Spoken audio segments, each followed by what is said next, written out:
beautiful afternoon, White House. We're here today to discuss our efforts to support our nation's small businesses, working very hard, and safely reopen America, and that's what's happening. We're doing record numbers. We're doing numbers like nobody's ever seen before, actually. I'm thrilled to be joined by two good friends of mine, Governor Pete Ricketts of Nebraska. Pete, thank you very much. And a man that I'm going to see a little bit over the weekend, and this was really by coincidence that you happen to be here today, because it was for a different reason. It has to do with small business. Governor Kevin Stitt of Oklahoma. And we're going to be in Oklahoma, and it's a crowd like I guess nobody's seen before. We have tremendous requests for tickets, like I think probably has never happened politically before. And one of the reasons we chose your state, as you know, Kevin, was that you've done so well with the COVID. You've handled it incredibly well. We appreciate you both have, actually. You both have, so congratulations. Along with several extraordinary small business owners from their state. Also with us are Secretary of the Treasury, Stephen Mnuchin, and Small Business Administrator, Jovita. Thank you, Jovita. Very good. Small business is no longer small business, it's big business. It's one of the biggest businesses. As a result of the virus, 22% of small businesses were forced to close earlier this year, including 41% of Black-owned businesses. But under my administration's strategy to vanquish the virus and restart our economy, small businesses across the nation are now safely reopening. All over the nation, they're reopening at levels like nobody's seen before. We're sheltering individuals at the highest risk. If you look at really high-risk individuals, we are really watching them, and we're taking care of them, and we know what the high risk means. But largely it means older people, especially older people, senior citizens that have a tremendous, if they have a problem, if they have a heart problem, if they have diabetes, if they have any kind of a problem, they're much more susceptible. So we're all watching that very closely. We've learned a lot over the last number of months. In the past 4 months, we've conducted over 25 million coronavirus tests and distributed over 1.5 billion pieces of personal protective equipment. America is better supplied and more prepared to re-enter than, I would say, just about any other place. You look at what we've done with ventilators. We're now making thousands a week of ventilators, very big, expensive, complex equipment, and we're sending them to other countries, and we're all stocked up. Our country is totally stocked up. Everybody has their ventilators, that maximum they can use, but we are sending them to other countries. The nice part, and I say it a lot because I think it's pretty amazing, when we came here, you had very few ventilators in this country, and by the time we started, not one person that needed a ventilator didn't get it. So everybody that needed a ventilator got a ventilator. There wasn't one instance anywhere in our country, and we stocked up those shelves. The cupboard was empty, and we filled up the cupboards. In the past 4 months, tremendous things have happened, but I think probably the biggest thing of all is the knowledge that we've gained of this disease, of this plague, of this virus, call it what you want, to help small businesses survive the shutdown. I approved over $670 billion for the Paycheck Protection Program, and Steve, that's been a tremendous success. And we're talking with Democrats about doing something further now, but the numbers, the way they're coming in, it's been really incredible, so we're able to spot it, but we're here to help businesses and to help people.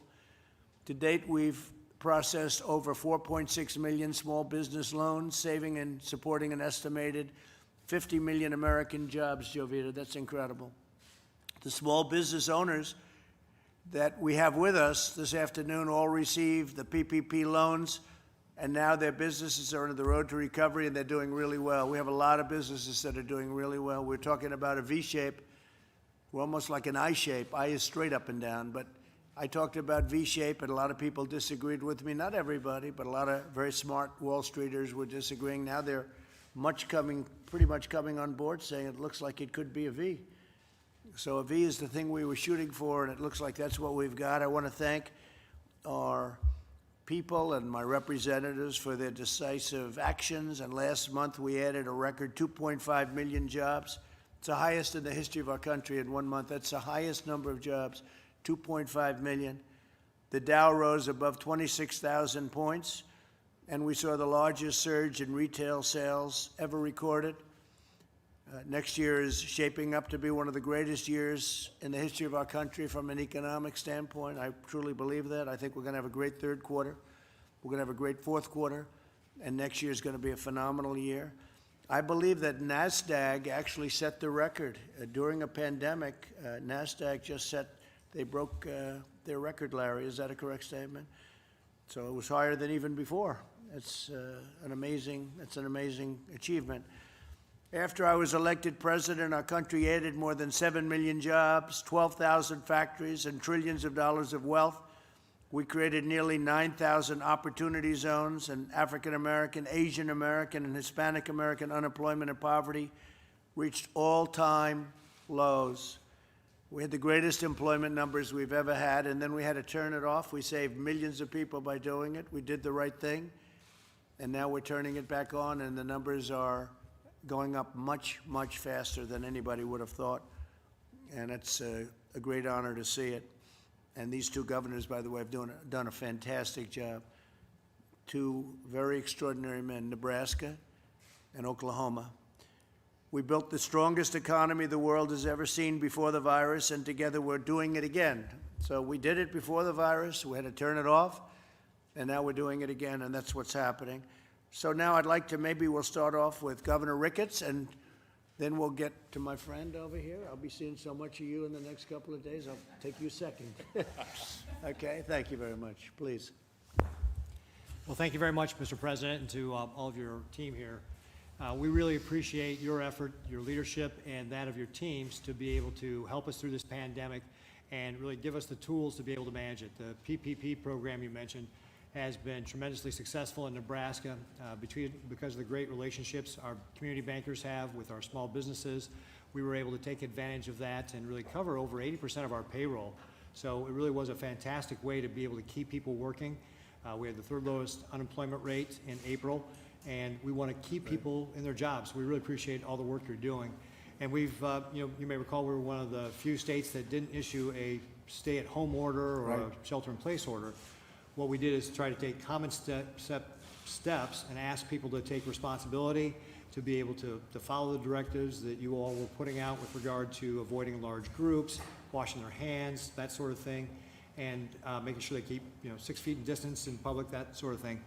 And by doing that and targeting specific higher risk businesses that we asked to shut down for a shorter period of time, we were able to stem the tide of the virus. We've actually got the lowest hospitalizations in our state right now we had since the end of April.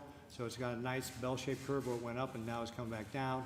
Our cases are steady and flat, and now we're just really in the mode of managing this. You put the 10-person rule in place in mid-March, and that bought us the time to be able to strengthen our contact tracing, our testing, our PPE, our quarantine space, put plans in place to help at-risk populations, and put our rules in place.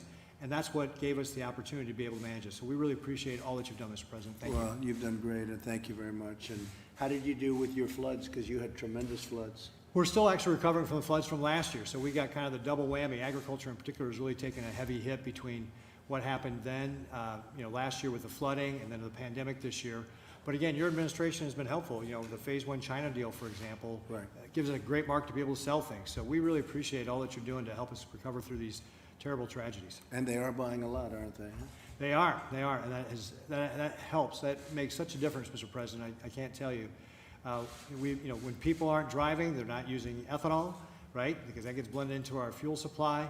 When our food processing facilities are impacted by coronavirus and they're slowing down, our ranchers don't have a place to take their animals.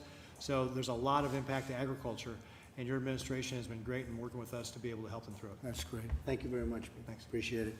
Governor? Well, thank you so much for having us, Mr. President. And on behalf of Oklahoma, we're so excited to have you. And like you said, I don't know if people caught that, but over 1 million people have requested tickets to come to come to this event. So it's just going to be an amazing. Oklahoma's ready for your visit. It's going to be safe, and we're really, really excited. But during this whole COVID crisis, as we've been fighting it, your administration has been having calls twice a week. The Vice President have been so helpful to myself and all the other governors, listening to what our needs were and providing everything we need. So it's just been going great. And so we're one of the first states that has safely and measurably reopened. We went to phase 3 on June 1st. So we're 56 days into our reopening plan. And currently we have under 200 people in the hospital across the state of Oklahoma. And we had an uptick in the number of cases, and so the media tries to talk about that. But we knew we were going to have an increase a little bit because we're 56 days into reopening. But what's interesting, it's the 18 to 35 group that we've seen a slight increase, but they're the asymptomatic, and we're testing so many more people right now than we were initially, and the positive cases are still 3.8%. So we've seen a steady decline in the hospitalizations, and we have to learn. I tell Oklahomans that COVID is in the U.S., it's in Oklahoma. We have to learn how to be safe and how to have to move on. And so we were able to build capacity, because the whole reason I issued 25 executive orders in Oklahoma was to build capacity in our hospitals and also the PPE, and we were able to do that and really flatten that curve, and that was our objective. And I told Oklahomans the better they do in that period of time, the quicker we can start reopening. Right. And that's exactly what we've done, and Oklahomans are being safe, and we can see it in our numbers, but we're ready to get things back to normal, get life back to normal. So again, we can't wait to have you in Oklahoma on Saturday. Great job, Kevin. Thank you. Thank you very much. Jovita, please. Thank you very much. I appreciate the opportunity to meet Glory and also to be, thank you. And also to be able to visit many businesses throughout the states. I traveled to North Carolina as well as Dallas and visit with the faith base and the lending community, as well as some small businesses to feel and see and as evidence of how PPP is actually working. Not only in the faith base, not only in the small businesses, but also the lending community. What more can we do to facilitate more capital for the small businesses? The underserved communities are also being sought after. We've asked the lenders, the very diverse lenders that we've signed up, over 5,400 of them, to provide outreach, very aggressive outreach to our inner cities and underserved communities. I've spoken with some of the governors, I've spoken with the mayors as well, that we need to do more. There's over $100 billion available remaining in the PPP program, a very successful program. You've shared, Lori, how you've been able to transition your business from a very high end to a takeout and still maintain the customer base. And we're realizing this, Mr. President, throughout the states and every state that we visit. Now, the fact that SBA has been able to have a touch point of over 10 million small businesses. We have 50 million that you indicated of employees in one Right. portfolio, and another about 9 million in the other portfolio.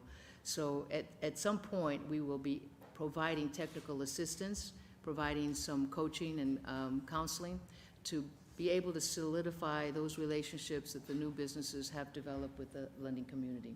So I thank you, President, for And your thank you all very support. much. And they've done like more business in 4 days than they did in 4 years. It's become a big business. Small business is now big business, so thank you. Thank you. Doing a great job. Thank you very much. Steve, please. Mr. President, thank you. It's a pleasure to be here, and it's great to see your economic programs working, especially for small businesses. The PPP has been a tremendous success. We've seen that in the employment numbers. We still have more work to do. We want to make sure that every single person who lost their job because of COVID gets back to work, and we won't be done until that happens. And I'm also pleased that this week, working with the Federal Reserve, we've opened the Main Street funding facility. Again, that will be accessible to small businesses down to $250,000 loans.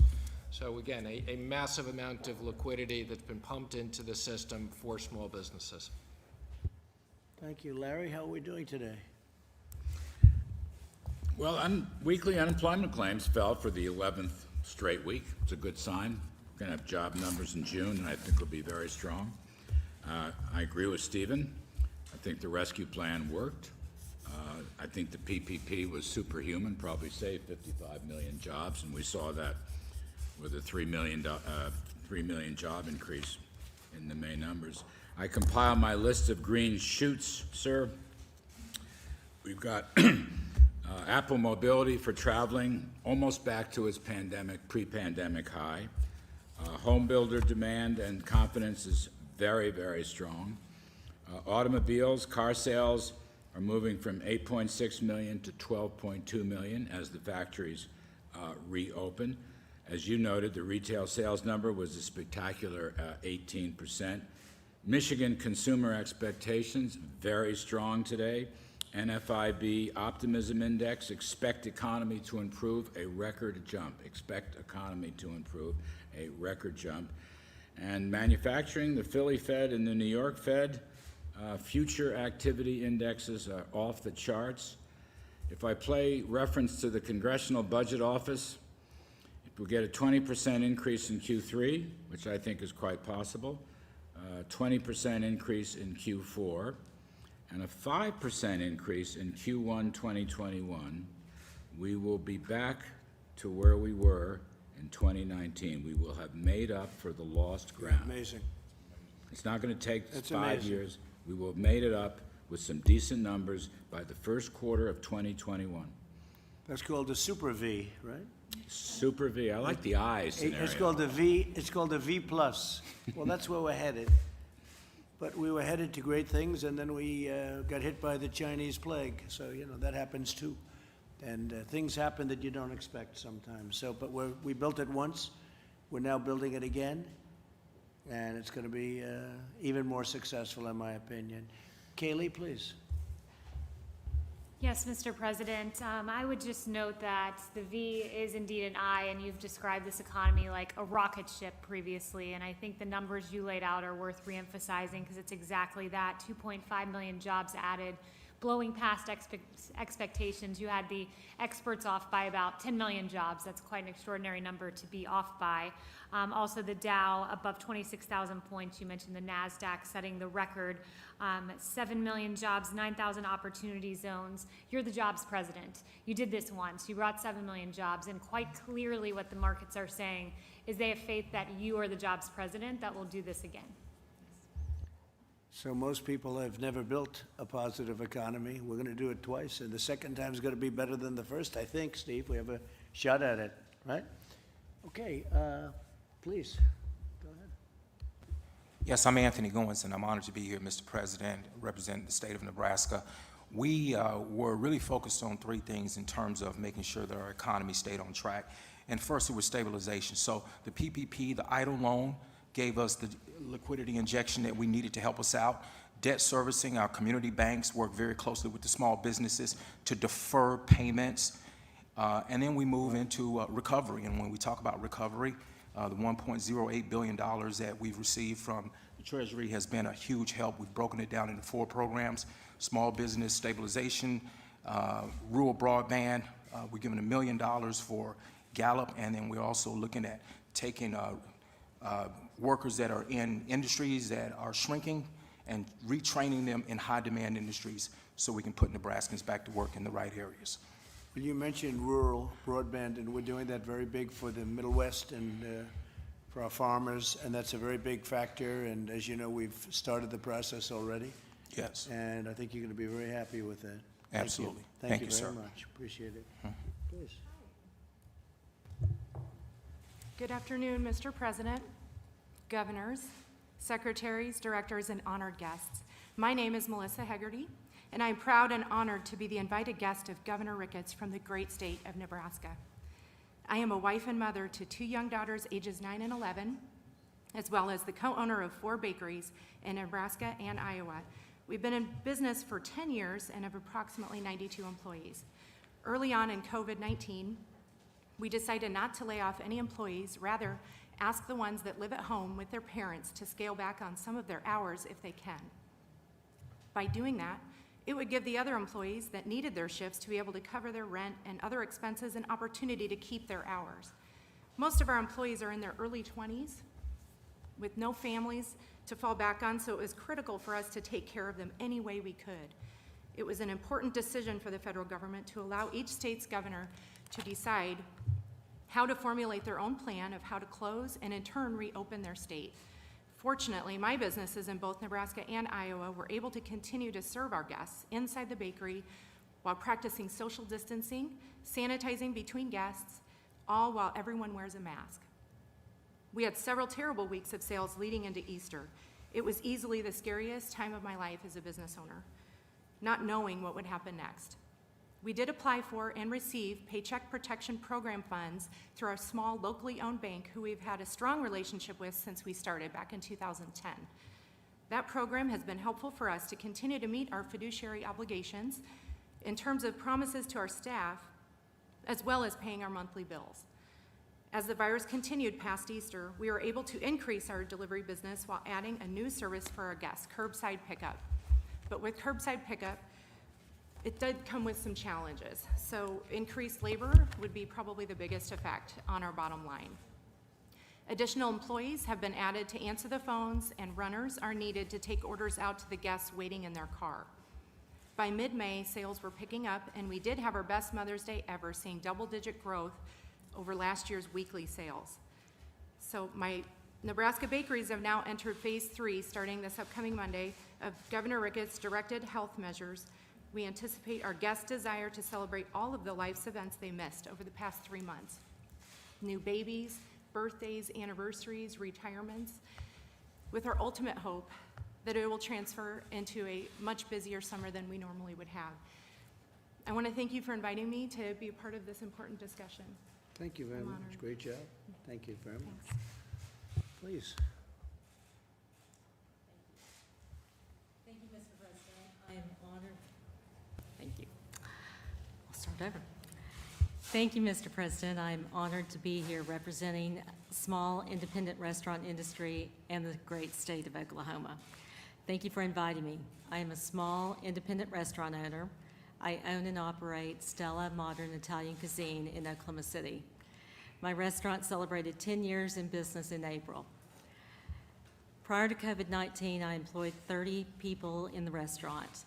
When restaurants were closed for inside dining, I was forced to furlough some very dedicated and loyal employees for the first time ever. Since I did receive the PPP financial assistance, I was able to offer all of our staff their jobs back, and all but 3 returned. I want to thank you and Governor Stitt for working so hard for our economy and helping us reopen in a responsible and systematic way. Our industry worked very closely with Governor Stitt and the Health Department of Oklahoma on guidelines to reopen with a phased approach. It has been good to get back to work and to be able to serve our guests. Under the guidelines we adopted in Oklahoma, we are using data-driven points to ensure we are reopening our restaurants and economy in a safe and an efficient manner. In reopening, our number one goal has been to keep our customers safe as well as our employees. We know there is work to be done to create a sense of confidence in our diners as well as our employees and help people feel good about dining out again. We are diligently following all the guidelines on using PPE for our employees, doubling our sanitation practice, and encouraging our customers to follow the suggested guidelines for social distancing. Restaurants have always had outstanding protocol in place for safely preparing food and serving our customers in a safe manner. As you're aware, the restaurant industry has suffered greatly during this unprecedented time. Our job loss and lost sales has been overwhelming. So I want to thank you for working so hard for our economy and signing into a law, the CARES Act, which provides PPP forgivable loans to help our industry and our economy at large get back to work. There is more that needs to be done, and we appreciate the opportunity we have to work closely with you, your administration, and our congressional leaders for next steps to get our economy and our industry back to work and fully open. President Trump, America's restaurant industry is grateful for your leadership in guiding us through this pandemic. Thank you again for inviting me to meet with you, and thank you for Governor Stitt for your leadership in getting Oklahomans back to work. That's very nice, and we're going to try and get deductions back for your restaurant industry, and you can look at that man right over there. He'll be carrying the message, but we're looking for the deductions for entertainment restaurants, and you'll get it right back bigger than before, okay? Thank Working very hard on that. Please. Thank you, Mr. President. Honored to represent the lodging industry before America's first hotelier president. Grateful to Governor Stitt for his leadership and for the invitation to join today. My name is Pete Patel, first-generation American. My family and I immigrated to the United States in 1979 in search of the American dream. We found that American dream in Tulsa, Oklahoma as small business and hoteliers.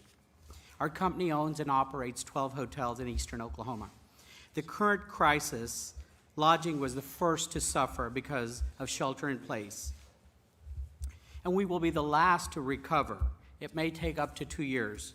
Before COVID, our industry had record occupancies, profitability, and new development hotels, thanks to the exceptional strong economy under your leadership, Mr. President.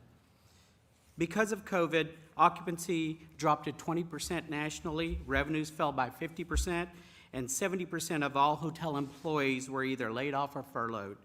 For the first time in my career, we were forced to lay off employees, and that was the most gut-wrenching experience that we've had. The Payroll Protection Program was a lifeline to our industry to help America's small businesses and our employees. The best thing for our business is that our economy opens. Grateful to Oklahoma Governor for his systematic, data-driven approach to leading our state back to opening. Currently, our occupancies have picked up a bit, but we still have a long ways to go as an industry as well as our market. The hospitality industry as a whole, as stated, are reopening hotels in a safe and healthy manner. The industry has implemented what's called safe stay standards, sanitization, PPE use, social distancing, things like limiting buffets, and using grab-and-go prepackaged items. Swimming pools and gyms are limited with appointments for use. Guests and employees are only safe as how we make the properties, and the hotel industry has done a great job in adapting ways to make sure all of our employees as guests are safe. Mr. President, I would like to mention a couple of things. We need more states to reopen, consumers to feel safe to travel. Industry will need additional resources to help pay our bills. Increase cap on the EIDL program would be very helpful to us. And we need pressure relief from our local banks who may be stressed in these times coming up that have hospitality loans. We will need help from the Federal Reserve and FDIC on those two things. In conclusion, Mr. President, America's hoteliers are grateful for your leadership. We appreciate and you know what it's like to own and operate hotels. We are looking forward to working with you towards a swift and strong recovery. Thank you. I'm impressed by your 20% number. If that was your low point, you're better than any hotel company that I've seen. We had Hilton, and they were at 1%, right? And we had all of the big ones, and they were at from 1 to 4 or 5%. So if you're at 20%, congratulations. That's pretty good. That was the average, Mr. President. There was a few of them that weren't that high. I can imagine. That's great. Great job. Thank you. Mr. President, thank you. As your domestic policy chief, what an honor it is to have all of these small business owners here at the White House. I'm reminded that just yesterday, Mr. President, we had veterans in. The day before, we were doing policing reform in the Rose Garden. The day before that, we were talking about seniors and taking care of our elderly and fraud. Everything you do, every day, every minute, is how to do the most for all Americans. And the small business, this is the backbone of our country. I'm from a town of 1,200 people, Glen Rose, Texas, an hour south of Dallas, raised by a single mom who had a flower shop on the main street of Glen Rose. Small business truly is the American dream at its very, very best, and the work that Secretary Mnuchin, that Administrator Carranza are doing for this country is extraordinary, but it's executing your vision. And so bringing today these small business owners to the White House, talking about how we're going to not just get this country back where we were just a couple of months ago before the pandemic from China hit, but to even greater heights than ever before. It's just an honor to be here, and I want to welcome and thank everyone for coming to the White House, and thank you, Mr. President, for your leadership. Thank you for doing a great job. Doing Thank great. you. Thank you very much. Okay, thank you all very much. Thank you. Thank you very much.